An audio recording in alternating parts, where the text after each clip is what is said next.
Before we dive back into shredding the latest leftist nonsense on this episode of Savaged Unfiltered, let's talk about what keeps me fueled for these no-holds-barred rants.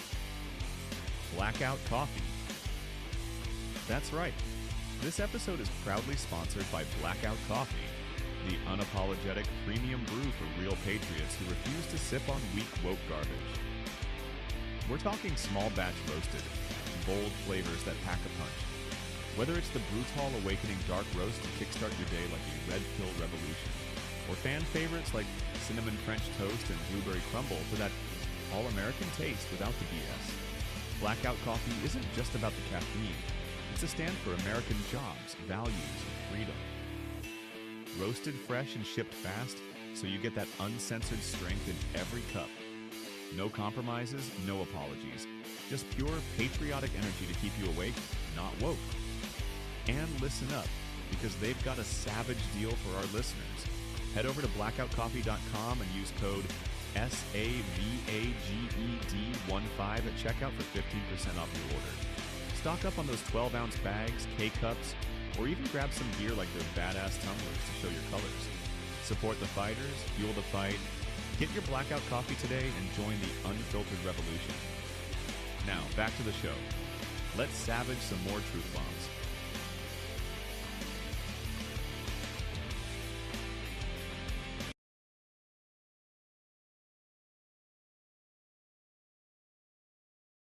Warning: this show contains strong language, brutal opinions, and zero apologies given.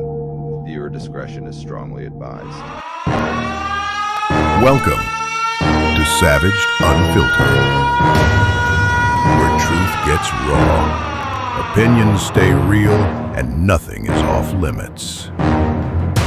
This isn't your average podcast. It's the unfiltered conversation you've been craving. Politics, culture, chaos, we're diving into it all. No scripts, no safe spaces, just savage takes and real talk. You're in the right place. Strap in, it's time to get unfiltered. Savage.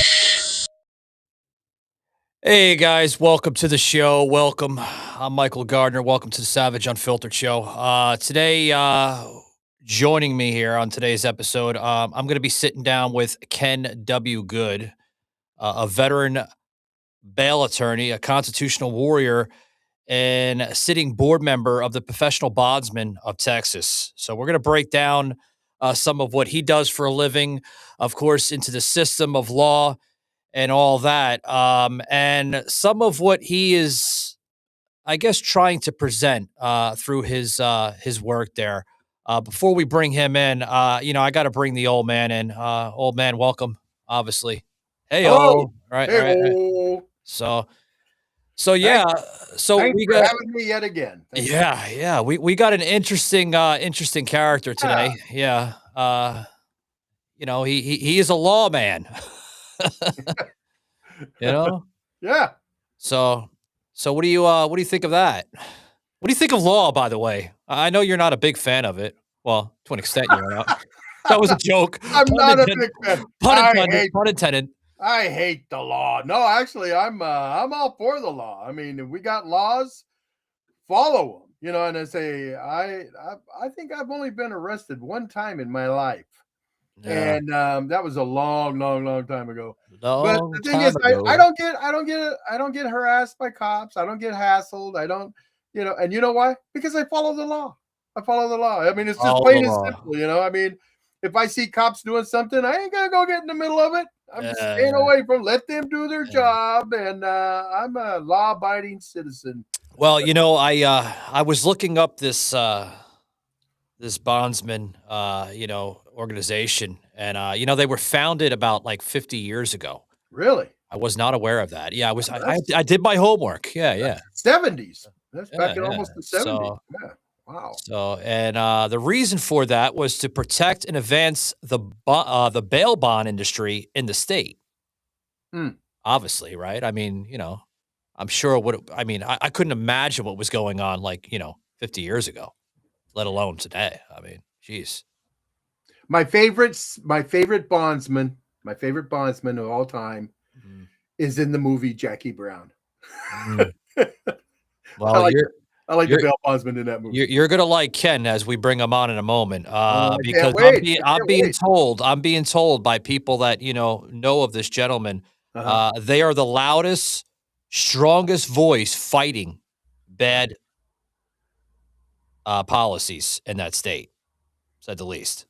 So That's good. yeah, and Ken doesn't hold back, not even a little. I'm being told. I was watching some of his programming, through the website there, which is what the hell is that? Professional Bondsman of Texas, Mhm. and they had a podcast actually not too long ago, and they got into actually.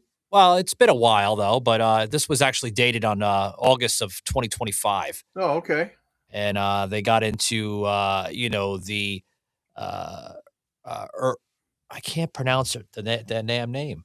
Erna Zazowski, I don't know. Skalska, something like that. That was killed in uh, uh, um, like a train station, I believe. Are you hanging have around with me so too much that your My brain's my starting to my whack? my linger is not there today, man. I missed my morning coffee, so, I mean, I'm trying to, I'm looking at notation I got on here, so, I wanna, make sure that I'm writing ahead to, this afternoon, but, anyway, I wanna bring him on because, I friggin' I slipped, maybe twice already, and I can't slip the third time, but some of what I'm talking about with the podcast, within that episode, Yeah. they got into the murder of that individual out there in Charlotte, North Carolina, which was a Right. 23-year-old Ukrainian refugee Okay. who fled her country because of the Russian invasion. Yeah. You know who I'm talking about? That young woman that was stabbed on the train. Yeah. Yeah. That's the case I'm talking about. Yeah. So Sad. Very sad. very, very sad. But without further ado, I want to bring him in, Mr. Ken W. Good. Welcome to the show, by the way. How you doing? Hi, thank you. Thank you so much for having me. Yeah, you're frozen there, Ken. I don't know if that's pun intended, but there we go. There we go. We'll put you back up there again. There you go. Now you're not frozen. Come to the light, Ken. All right. Well, Yeah. I wasn't frozen on my end. I don't know what the issue was on y'all's, but hey, thanks for having me. Yeah. So tell us a little bit about your work. Obviously, you're a great representative of the law there in the great state of Texas. How did you get into this line of work, sir? Let's start off there. Okay, so I've been practicing law for over 30 years, probably close to 35 years. Okay. I started out representing doctors in hospitals when they got sued. So, I mean, I was on court TV early in my career. I argued my first case at the Supreme Court of Texas as a 4-year attorney. Oh, wow. Which is very interesting because I met my client there the day before, and he's like, "You're not arguing my case tomorrow. You're too young to be arguing my case." And I'm like, "You're screwed because I'm the only one prepared to argue your case." And so Right. we went, we argued it, and then afterwards they had a reception, and some of the staff attorneys came up and said, "You had the best argument." My client was like, "You paid them to say that." So I've always had an interest in the legal issues on cases, and that's kind of what I was on our medical malpractice stuff. But then I kind of developed this practice where, a bondsman got in trouble and he had a whole bunch of cases. And so Sure. I got them resolved for him, and then just word of mouth spread. And so since then, I've developed this practice where I represent bondsmen across the state. I represent insurance companies. I represent bondsmen at regulatory agencies in Texas. And then I write articles across the country on the bail issues because we started seeing these issues arise in federal courts. And I went to the hearings and I was not pleased and didn't agree with the decisions the judges were making. And one particular judge in Harris County has now been reversed 7, 8, or 9 times or more on her rulings on these issues. And that was a case that was cited across the country at one point. And ultimately, the Fifth Circuit said it should have never been even filed in federal court. Oh, wow. And so I finally came to the conclusion that if we were not expressing our side of the issue, if we weren't telling our story, nobody would be. Mm. Can I ask you? Can I ask you a question? It just popped in my head, Sure. and with me, if I don't ask it when I hear it, I'll forget all about it. Sure. How do you explain, not you personally, but how does the law system explain the discrepancy between judges. I mean, in my mind, we're dealing with law. We're dealing with laws that are written. How do we always get one judge says, "Oh no, you can't. No, you can't do that," and then another judge goes, "Yeah, you can." And it's like, isn't this all? I don't understand how we've gotten to a point where we have such a discrepancy in judges. I think I think part of that arose when not Biden, but when Obama was president. We started politics has always been involved in the legal, criminal justice system, but it is now currently probably more involved in the criminal justice system than it has ever been. The issue that you're pointing out is probably the biggest issue, where judges in certain areas decide, hey, if we dismiss cases for lack of probable cause, the state doesn't have a remedy for that. So why don't we just clean out some of our dockets by declaring they don't have probable cause? And then you got other judges saying, well, you can't do that. They have probable cause. They have probable cause. And then like on the issue of bail, I've had a chief deputy for a sheriff's office tell me, I went to the courtroom, because I didn't want this person released, and I met with the judge afterwards, and the judge looked at me and said, my party wants them out of jail. So I'm going to follow the party, not. Why do they want them out of jail? I mean, is it to make room for other, hard type of crime, or? No. If you look at the history of this, you will see right before each national election, we've had, crises in the criminal justice system where we've had protests, and where one side of the political spectrum has said, this minority group, you are being taken advantage of, and you are being mistreated by the criminal justice system. And so you need to come out and you need to get mad and you need to vote in larger numbers for us. And it worked for a while. But the problem is, after the election, it went back to business as usual. And then their supporters noticed that. And as a result, now we're electing what I would call the true believers, which are just the people that are sucked in by this rhetoric and are overlooking public safety and applying politics. And so now you didn't see the protest after, right before Trump's last Trump 2's election, because it got to the point where it wasn't working. But you wait, in the next month, you're going to see more of that, because they're going to go back to that method. They think they have an opening with ICE. And so all the way to the run up to the November elections this year, you're going to see that, because they're hoping it will work this time using ICE. That's interesting you brought that up, because, there's so much frustration coming through the Department of Justice right now with, Pam Bondi, and then, obviously, Kash Patel, within the FBI. They're trying to keep everything within the law, on a federal scale. But now, you're battling with, state laws there in Minnesota, and they feel that, they're out of jurisdiction. As somebody that has practiced law like yourself, okay, are they out of jurisdiction? Let's just get at that out of the way. It's interesting because, I live in Texas, and in Texas, we lived under, Biden, where he wouldn't enforce immigration laws. And so Texas stepped up and said, if you're not going to enforce them, we're going to enforce them. And they spent billions of dollars. And what happened was Biden kept suing them and saying, you're stepping into my jurisdiction, and this is my area, not yours. And so you can't do it. And he won some cases. But then at the end of his term, he started losing some cases to Texas. And now we're kind of seeing that completely reversed.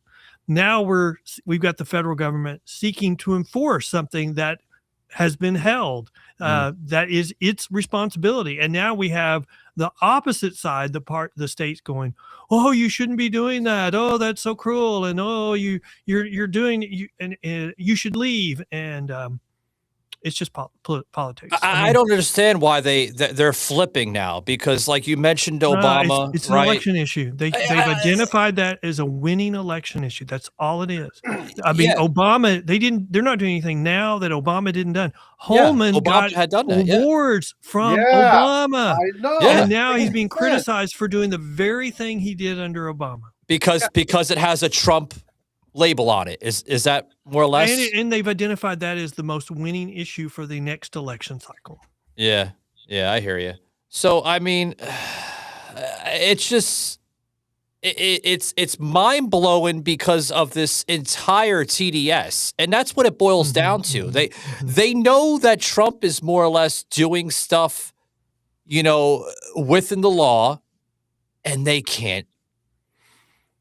They can't do nothing about it. Yeah, they have to attack Trump's intent. Because if the public was to conclude that Trump is only looking after the best interests of the country, then they would never win an election again with Trump. But they have to say everything he's doing is with an ill intent, that he's wanting to harm. And I just disagree with that. And I think the TDS, like you've mentioned, is a major problem. If it's being advocated by Trump, then people are going to oppose it. And I mean, what the public doesn't realize is Trump is having incredible success with his policies, and they're working. Even in Minneapolis, where they're saying how terrible the crime is coming down and coming down quickly. And there's articles out there going, "Why is crime mysterious? Why is the murder rate mysteriously coming down?" It's because we are picking up vicious, violent, illegal aliens who are in this country, and we're taking them out of this country. Shock of all shocks that when we remove violent criminals off the streets, crime would go down. Only in this world crazy world we live in right now, 1 + 1 doesn't equal 2, it equals 14. I think a lot of it, what's going on right now, is building up to the, SAVE Act. They want to pass that SAVE Act, and President Trump has made that perfectly clear, in the last coming of weeks. And because it goes into the voter ID, right? And that's why they're going crazy right now with ICE presence in Minnesota, and then obviously going into the other states. I mean, I'm in the Atlanta area, Ken. So I mean, we are now, experiencing not as heavy as Minnesota, but a little bit within that area of Minnesota. Well, I'm in the state of Washington, and they're starting to lose their mind here. Because we're a democratically run state. Yeah. Well, but isn't the lesson from the last 6 months is all of these programs on the left, and where Minneapolis and Minnesota has so much fraud that's been uncovered. I mean, whatever level of fraud you have in Minnesota, imagine what it would be in California. Sure. Or imagine what it is, multiply it by 100. Yeah. I mean, you've already got programs where they've passed bond for billions of dollars to address the homeless issue that the federal courts are already doing audits on, and everybody's running from it. It's not my fault. It's not my fault. It's not my fault. Well, check this out, Ken. I got a clip here from Caroline Levitt, the press secretary, basically weighing in some of that, past the SAVE Act here. Guys, check this out. Referring to. But to be clear, he does believe the state should oversee elections. The president believes in the United States Constitution.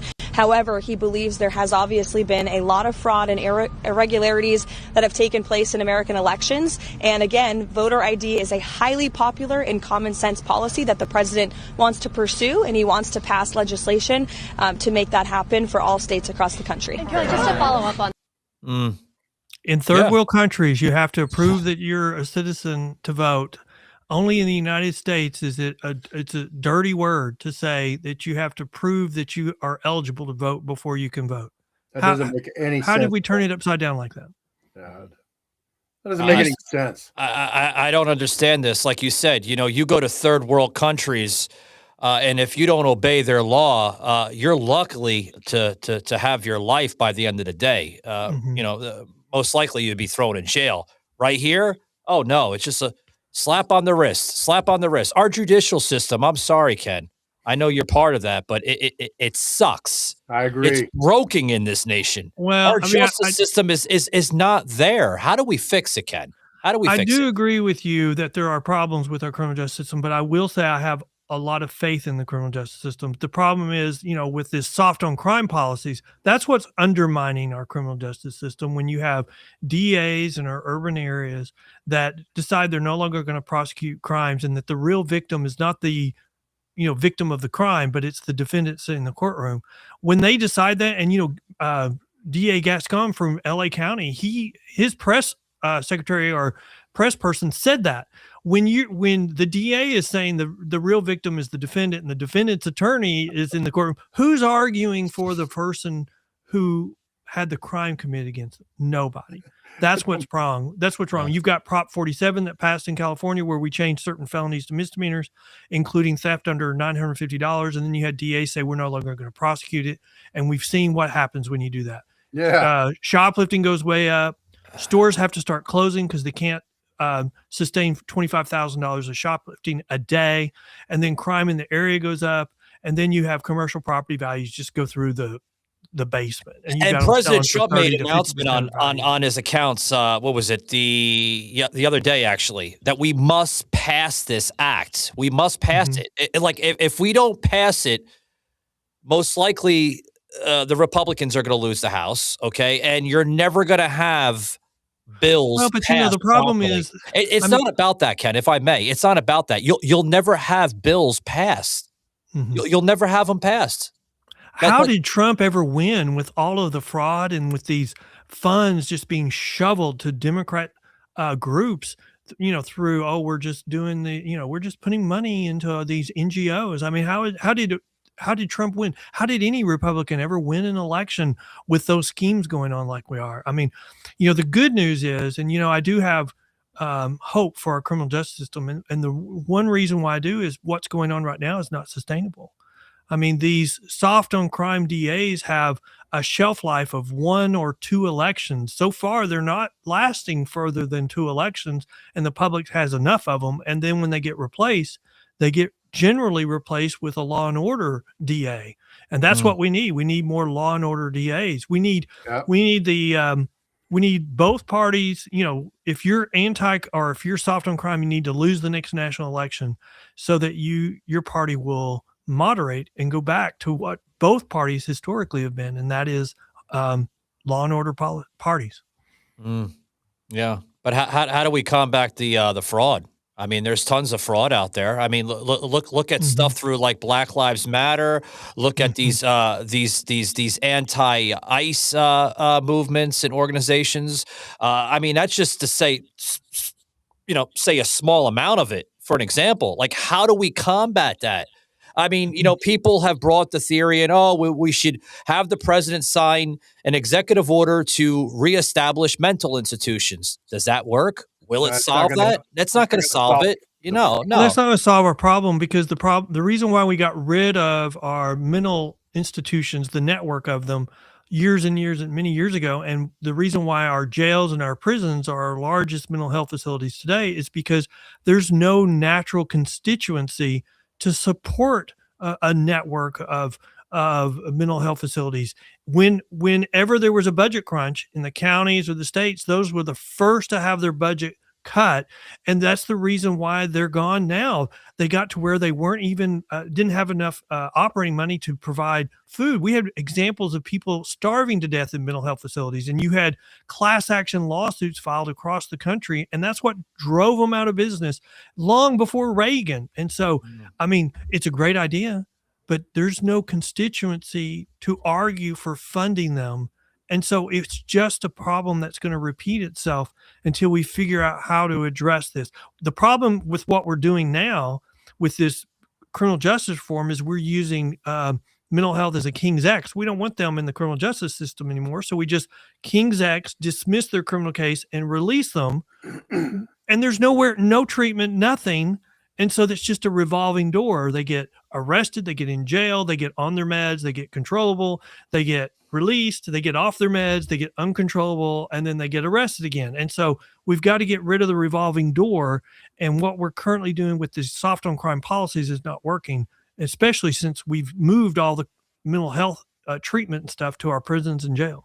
Well, the bondsmen are making a plenty amount of money with that, right? Like they're bonding their clients out. They're going to the next client. They're bonding them out. They're making a fortune right now. Look, that's not the right measure. The right measure of it's true, is it not? I mean, look, there's several different types of release mechanisms that are used when someone's held. The reason why the bail industry has been around for 200 years is because it works. It works not just well. It works hundreds of times better than any other release mechanism. And let me give you an example.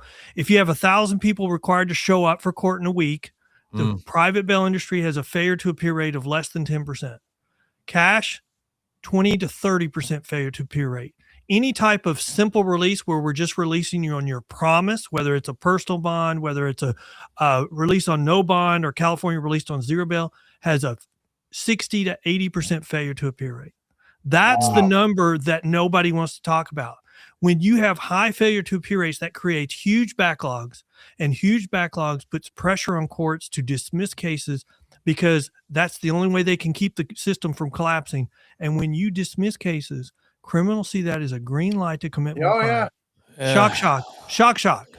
Yeah, it is a shock, but this thing about fraud that you brought up, Michael, I think, I mean, you say, well, what are we going to do about the fraud? The thing that bugs me about the fraud is we're asking the people that are deeply involved in the fraud to do something about the fraud. They're not going to do it. I mean, we can have I would have never dreamed that in Minnesota we're setting up programs to help the poor for daycares. And we're setting up vacant offices that never had a kid in them, and they're making money hand over fist.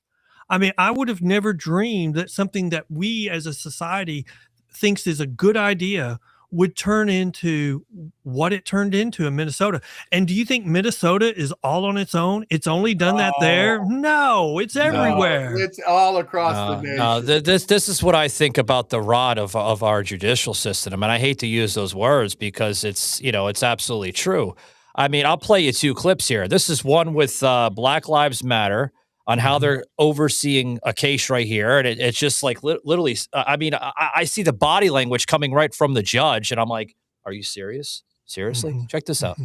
A Detroit judge finds herself on the wrong side of the bench tonight. The feds have charged 4 people in a corruption scheme, including the judge, her father, and a guardian.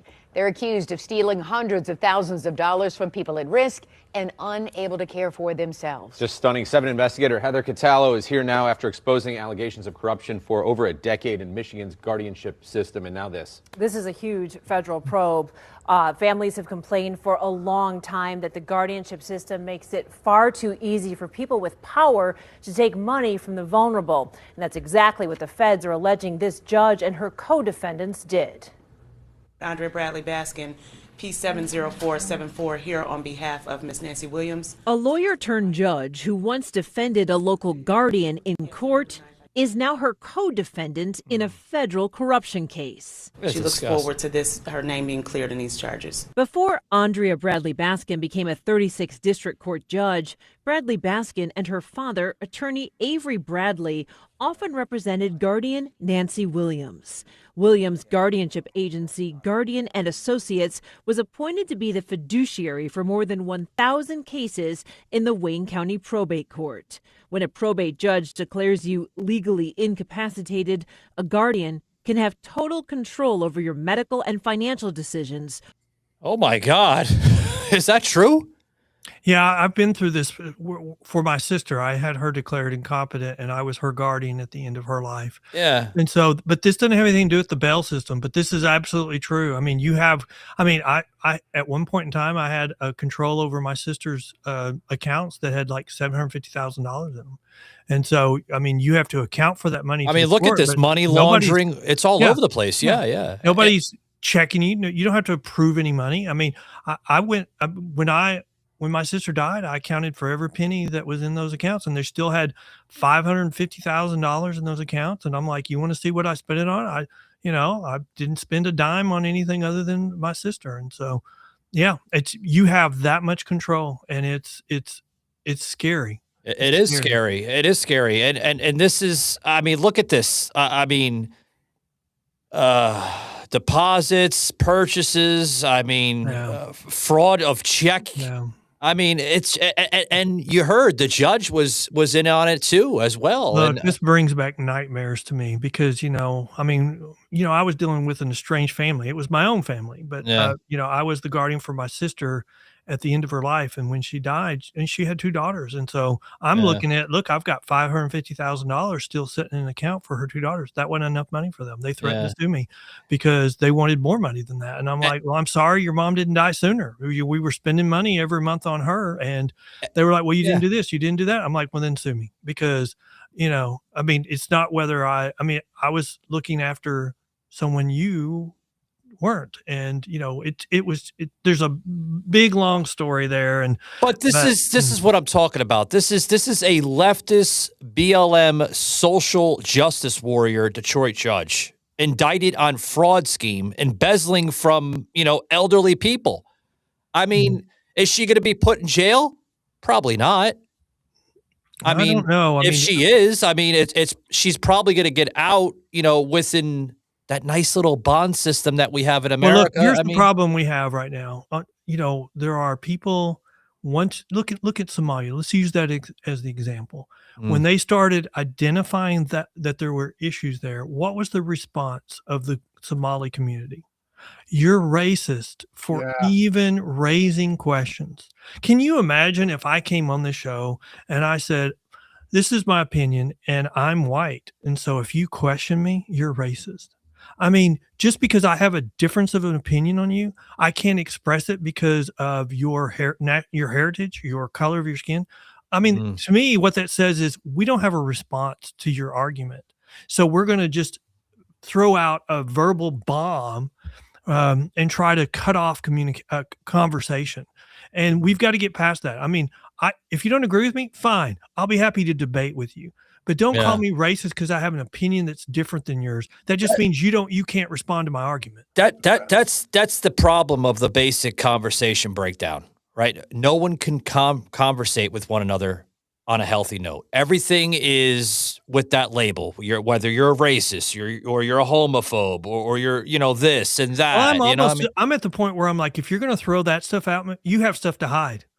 Because you don't want to talk. You don't want to talk about the merits, so you're hiding it, and you're hiding it behind that inflammatory language to try to cut off the debate. Don't listen to Kim because he's a racist.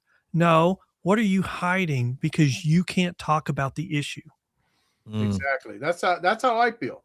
They don't want to talk about it because they're all smiles. Oh yeah, until you say, well, but I don't agree with you. It's like you're evil now. All of a sudden, you're the devil. It's like, well, I don't know. I don't know when it's come to where it's such a bad thing to have your own opinion of something. Well, look at the Attorney General of Minnesota, where he met with these groups and he was meeting with them about why their funding was cut off from these programs because the agency identified fraud. And so they give him contributions and suddenly he's helping them get turned back on. And he doesn't see a problem with that. I mean, I would say 10 years ago, that would have required him to resign. He would have resigned in disgrace just from that. But now we live in this time where not only is he not going to resign, I mean, they're going to double down and accuse everybody else that they should be a step away. They should be defeated in the next election because they dare to question them. Ken, I want to set the tone a little bit. I'm not against all bondsmen. I think, I'm saying that on a serious note. I believe some of you guys are doing the right things within the law, but there are corrupted bondsmen out there that will just take anything, to keep more or less the light on in the office, so to speak. And some of these criminals that they're bonding out of prison and jail are repeat offenders. Like, how do they still? I understand we live through a constitutional republic of America, but like, there should be an issue with that. Well, okay, so the bail industry's job is to get people to go to court, and the more quickly we get them to go to court, then we can get their case resolved. And if they're found guilty, they can go to jail. If they're found innocent, they can go free. So the measure should be, if a bondsman has more than a 10% failure to appear rate, he's going to go out of business because he can't afford the forfeiture. So, okay, I agree. There are bad apples in every industry. The law, probably radio show hosts. Probably there's bad apples. There's bad apples in podcasts. There's bad apples everywhere. Yeah. But that doesn't mean that, look, people don't like bail bondsmen, but there's a reason why they've been around 200 years. It's because they do one thing and they do it very, very well. They get people to go to court. If you don't want people to go to court, then you don't need bondsmen. But if you don't need people to go to court, you're not going to be able to get cases resolved. You can't hold everybody in jail until their case is resolved. The public is not going to support more crime like we've been living through the last 5 years. The public is not going to pay for holding everyone pre-trial until their case is resolved. Yeah, I understand what you're saying, but I mean, this is part of like the progressive criminal policy here, the justice policies, right? We'll talk about. But the progressives that started out attacking the bail industry because they're an easy target. That's low hanging fruit. That's how they got it. They started moving this criminal justice reform movement by attacking the bail. We don't need the bondsman. Everybody wants to go to court. Everybody wants to resolve their cases. Well, you know what? During COVID, we found out that was absolutely not true. Well, nobody will go to court if you don't make them. Don't get me started with COVID. I just had a gentleman on yesterday, and we got into the entire hysteria of COVID, and I encourage you to check that out because, COVID's over with, more or less, but we're still feeling the alter effects of it. In my personal opinion, the behavior of what you're seeing in America is from the majority of that era. The effects of what we've done on a generation of kids. I mean, we're going to be living with that for decades. These children are scarred for life. I mean, literally. Well, they're behind through indoctrination, manipulation of they're going to college. They can't even read. Yeah. Well, that's just the manipulation of the general educational system. Yeah, but you know of this what? country. I think that is because they discovered that if kids didn't graduate from high school, then their chances of going to prison increase substantially. So they've convinced in our urban cities to just, they're not smart. They didn't grasp the information, but give them a pass anyway, because it'll decrease their chances of going to prison. No, we're dumbing down the entire class. We're increasing the chances of the entire class of going to prison because we're just passing people along with good intentions, but it's killing our society. Let me, I don't want to touch on that too much. I want to talk more about the, the criminal justice policies with an article that's coming off of your website. It was dated on August 19th. You go into the gun buybacks. Some of these politicians in big cities, which you believe that have gun buyback programs. Can you go into some of those programs? Harris County, Houston has had gun buyback programs where they're offering, just set up tables, and so you bring a gun in, we'll buy it, and their goal is to, they think that this policy is to get guns from criminals and get them off the streets. The problem is when you do these buyback programs, I mean, they don't really they're not able to trace any of the guns they buy back to any crime that's been committed, and so you end up it's a payoff. It's again a payoff system for their supporters for broken guns, for guns that are not in use. I mean, it doesn't end up being exactly anything like what they're proposing or they're telling the public it is intended to do. It's amazing to me that people think a criminal is going to do something like that. Yeah. It's just like all these wanting to pass more gun laws and, do this and do that. Do they really think that's going to stop the criminal? The criminal don't care. He's going, sure, great, thank you. Well, but you look at why are some of these other policies, soft on crime policies, where they don't want to hold people in jail. They just want to release them. And so their measurement of success is how many people have been released from jail pre-trial. It's not, now has crime now gone up as a result? They don't look at that. No, they're only looking at, the jail population's down. Well, that's not a measure of success. You're letting them out. That's why. Would that violate the no cash bail policy at all, or no? Well, so the no cash bail policy that President Trump addressed in executive order is, simple release. It's release on just your own promise instead of being released on a surety bond or a cash bond. But so when what Trump has done, he's looked at that and said, they have such a high failure to appear rate. And he's looked at the studies. I mean, he cited in his executive order a study from Yolo County in California where the DA kept his statistics during COVID. And he compared the release of two nonviolent offenders, one on a simple release and one released on a private surety bond. And the person that was simply released just on their promise, low violent offender or non-violent offender, had a 200% greater chance of committing a new violent offense in the next 18 months. Oh, wow. And so if that's true, so why these would are you violent use that? offenders then? Yeah. No, Obviously, they were non-violent they're offenders. not offenders. Oh, wow. Okay. And then they have a 200% greater chance of committing a new violent offense. Why would you want to release anyone on simple release if you're increasing the risk that they're going to be in a worse position? You know, there's never no fear. There's never no fear that you're going to be held accountable for anything anymore. That's why the people. Well, that's true. I agree. I think that's one of the biggest problems with the criminal justice reform movement, the bad bail reform movement, is they give up on accountability. I mean, in Houston, Texas, you'll have somebody fail to show up for court 17 times, and they just give him the same simple release 17 times. And I mean, you know, what's the theory of, you know, when you expect a different result, but you keep doing the same thing every time? I'm looking at one of your bills in your state here, the HB 1522 bill that basically has the biggest impact of what we're kind of going into, more or less similar. And then you can go to the HB 1778 bill, which is it's a Texas penal code that creates continuous promotion of prosecution, right? If I had that correct? Prostitution. It's the prostitution. Okay, I had that backwards. I mean, I'm kind of familiar a little bit with Texas. I don't know all your penal codes, but you know, Texas has major bail reform that it just passed. It put before the voters on a constitutional amendment, and it was called SJR 5, and it passed by the voters, and so went into effect January 1. And that is that we have 8 offenses, or the Abbott 9 offenses that. Murder, capital murder, all the some aggravated offenses that if the DA files a motion, you can be detained pretrial. Oh, wow. If you meet certain evidentiary requirements, then you can be held.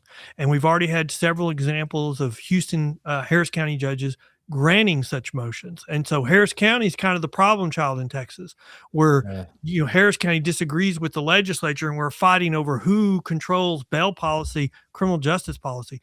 And so finally, you know, judges in Houston, Texas, Harris County are following what the legislature is setting as policy. Yeah, and I could see that prostitution being, you know, at a high level because of obviously the state of Texas. There's constant human trafficking, you know, coming through the border there. So that's a growing issue, and I'm glad that they're tackling that.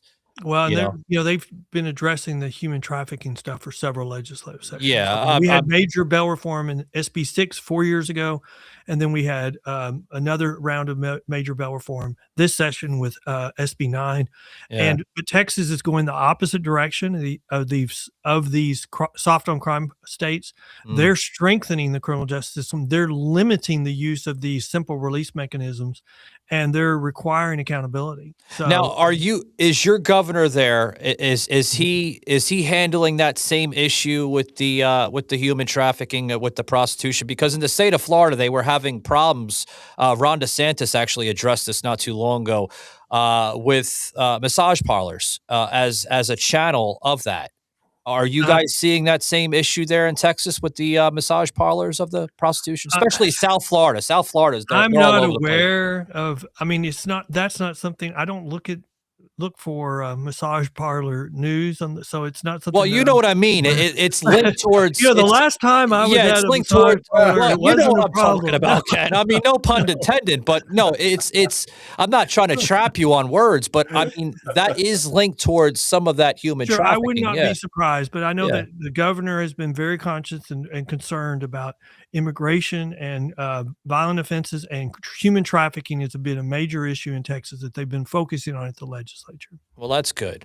I'm glad to hear that. I'm glad that, you know, we have red states that are actually upholding the law and honoring the damn code, you know, let alone blue states that don't even know where to start with it. They have Their crime is out of control. Their immigration's out of control. Their petty crime, burglary, armed robbery, all that is out of control. Hey, with a quick Google search, Texas is shutting down 6 major massage parlors, allegedly. That was in July of last year. Texas revoked dozens of massage parlor licenses linked to human trafficking. So it looks like this is an issue that's absolutely under the governor's radar. That's why I brought that up, because, it's not just affecting Florida. I'm sure it's going to affect Texas. I can't say so much here in Georgia because it's kind of like a more or less a blocked road, so to speak. There's not a lot of, we have an immigration problem in the state of Georgia, but nothing like Florida or Texas or anywhere near the Gulf states, for that matter, with that issue. Well, I'm glad you mentioned this issue to me, because it's not something that I've even looked at, and so now it's on my radar, and I'll look at it. We find that the bail industry is so closely intertwined with law enforcement and the court system. We're really a partner in the criminal justice system. We according to the latest stats from the Office of Court Administration, the private bail industry is responsible for 83% of all releases pretrial in Texas. So we're providing supervision, and we're making sure people get to courts in huge numbers in Texas. Well, that's do you think Ken, do you think people fear going to jail anymore? Going to prison? I don't think they do on misdemeanors, because there's really little chance they'll go to jail. They'll always dismiss the case. But the concern I have is that I think today's misdemeanors are becoming the training grounds for tomorrow's felonies. And once you start committing felonies really quick, you're going to be in jail, and you're going to be in jail for a while. And so I think I think what you're saying is true, that I don't think people fear going to jail like they should, because then by the time they commit the serious offense, they're going to learn very quickly that they're going to be in jail for a while. And our prisons are full of very, very dangerous people. I see these videos of judges giving sentences out to these young people that have been caught in things, and they're all cocky, and he says, we find you guilty on such and such, and you're sentenced to 18 months in jail, and their jaws drop. Like, 18 months? Are you what? It's like the reality just slaps them. But isn't that the result of listening to the wrong people? Look at, we've been through this period where we feel safe, so we've been more forgiving on our criminal laws, and as a result, one of those is we are making it harder to prosecute 16-year-olds as an adult. And so what do gangs do? They go recruit 16 years old or younger to commit. You need somebody killed. Well, we're going to get one of these kids to do it that we've recruited, because they've made it more difficult for them to be prosecuted. And so they don't, so there's an example of where the criminal element is taking advantage of our forgiveness, our soft on crime policies, and it's to the detriment of everybody involved. Yeah, the soft on crime, that is just, when I was growing up, I'm 72 years old, so I was growing up in the the 60s and that, and I had a fear of even going to the detention center. Well, that's when we fear justice. They don't do that anymore. We fear don't fear it. Well, I'm catching up with you. I'm 65, and I'm just moving along. So I'll probably be caught up with you in a couple more years. But we don't have no fear of any kind of No. But it's just like you see it in these. I'm really bothered about what's going on with law. Not just judges, but just law enforcement to begin with. You talk about ICE. Look at the agitators there in Minnesota. Yeah. They're edging them on. They know that gentleman that unfortunately died from the agent there, that Alex Preddy guy. That guy was literally edging those agents to hurt him physically. In earlier videos. This is the type of behavior, because they know that agent can't physically hurt him without intent from the agitator placing harm on that agent. These agents know this. The agitators know this. These criminals, let me tell you something about these criminals that I've experienced a little bit so far. These criminals are your next level educated criminal. They're not like yesterday's criminals where they'll fold under pressure.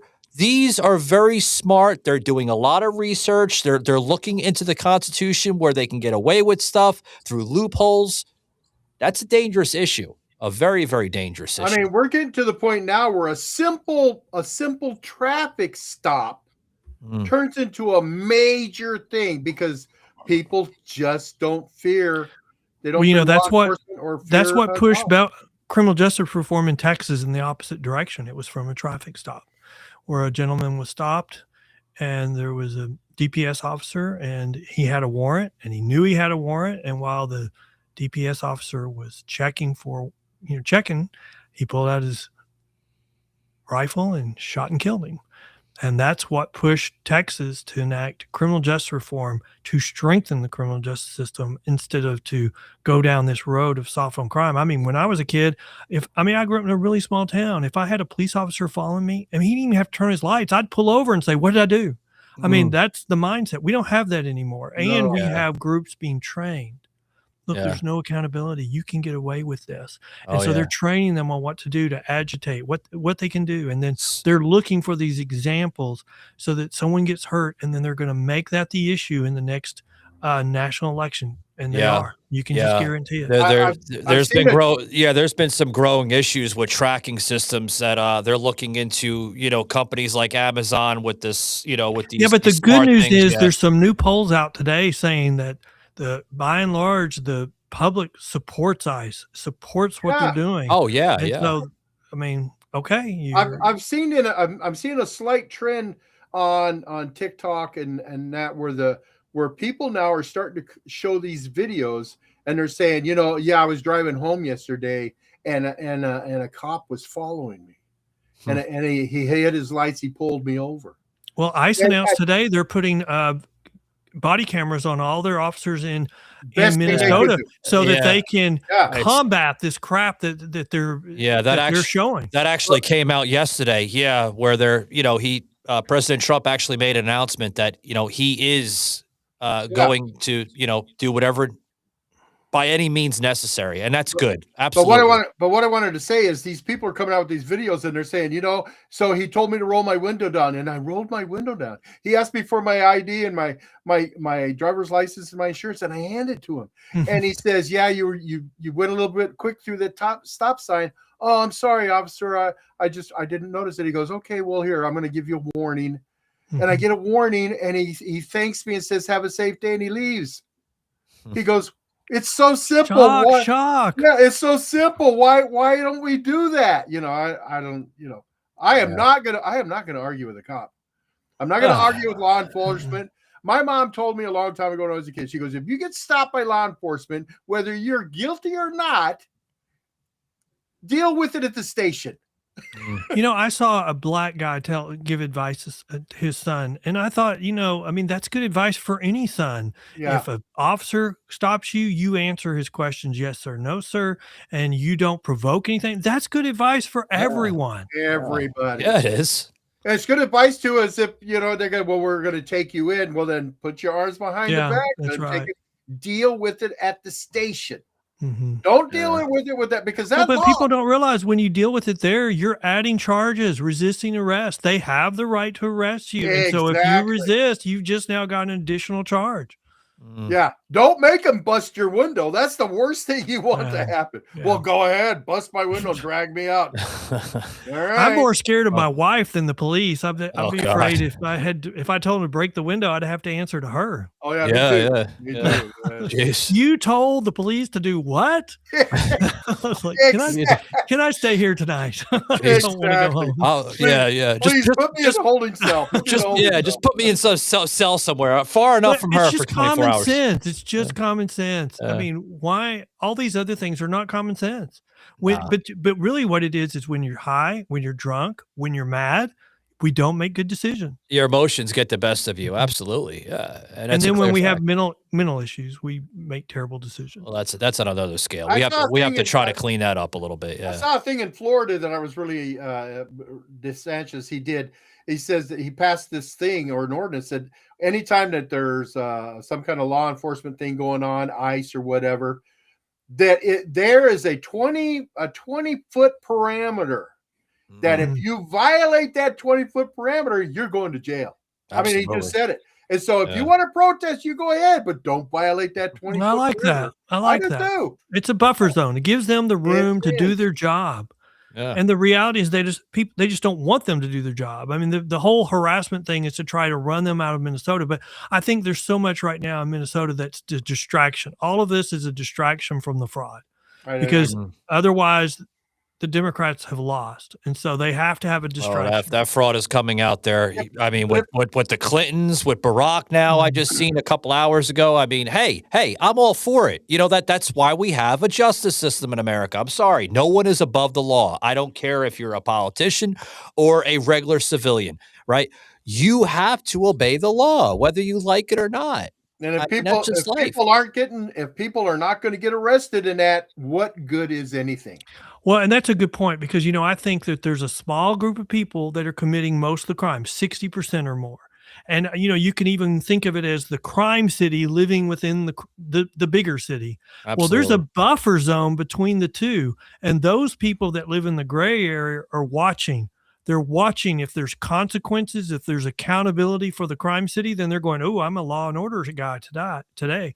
But if there's no consequences and there's no accountability, then they're going, oh, I'm going to live in the crime city today. Yeah. So the decision on enforcing the law and holding people accountable, they affect the gray area more than any other thing. And we have to teach law and order. We have to give people the incentive to be law and order citizens. That's a good send-off message, Ken. I appreciate that. I also appreciate you for coming on, sharing some of what you do and what you're fighting for in the great state of Texas. And I think other states should look at states like Texas, the great state of Florida with DeSantis. I mean, and other states, leading the charge with this, because again, we can't become a country that just ignores crime. We can't be a country that ignores immigration crime. Mm-hmm. We have to, because what's going to happen is we're going to join that growing list of failed empires. Yeah. And you don't want that. You don't want people running in the streets committing, mass murder and all that. You don't want that. You want a safe community. You want a safe country. We don't want to live Isn't the lesson from the last year from Trump is we know what to do about immigration.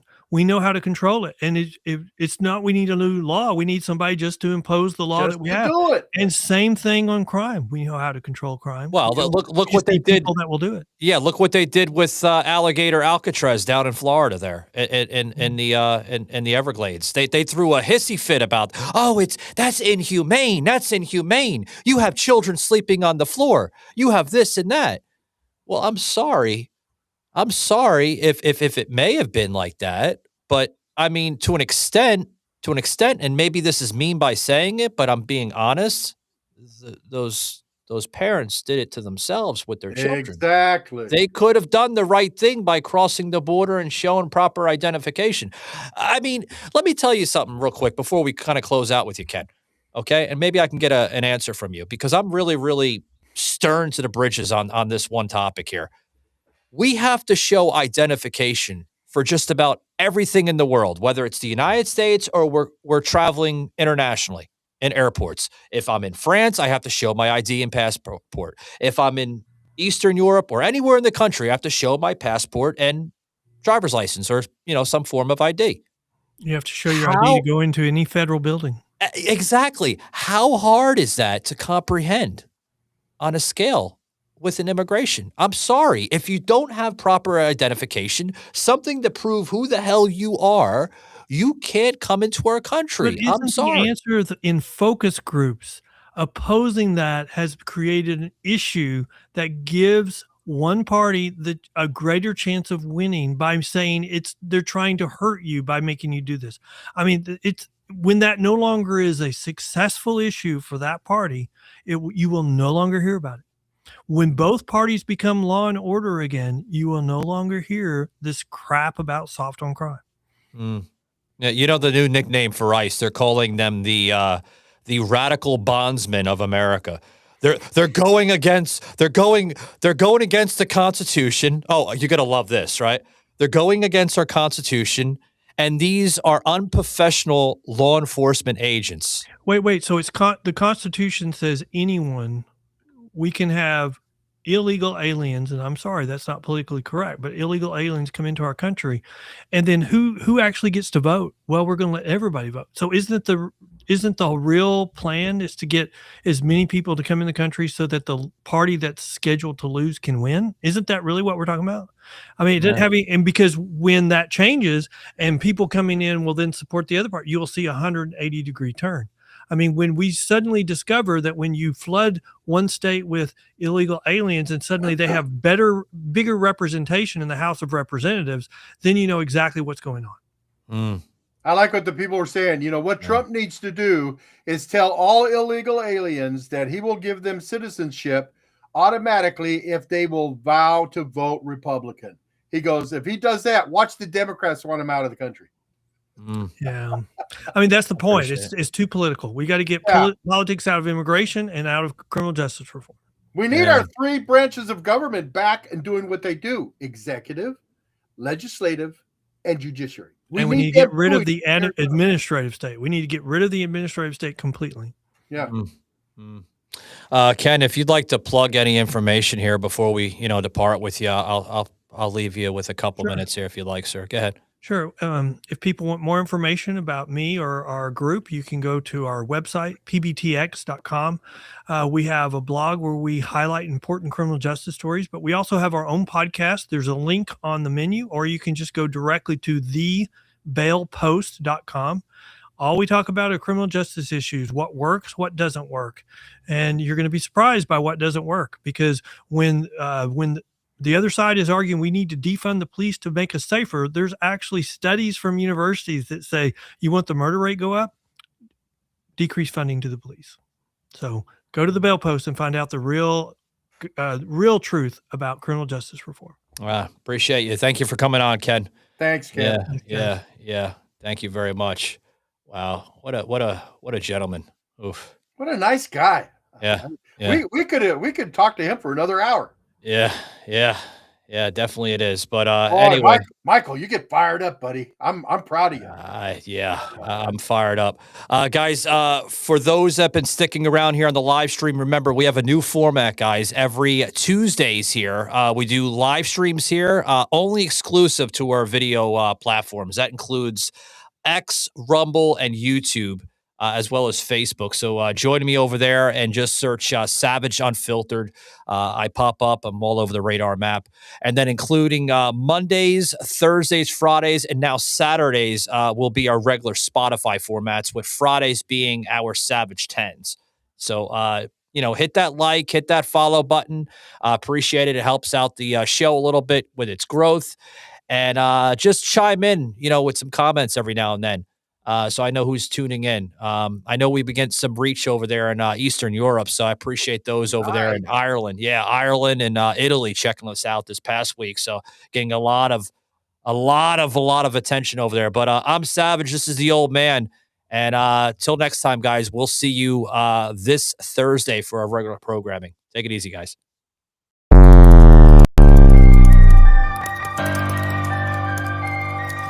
This had been a Truth Productions media episode. Thank you for listening.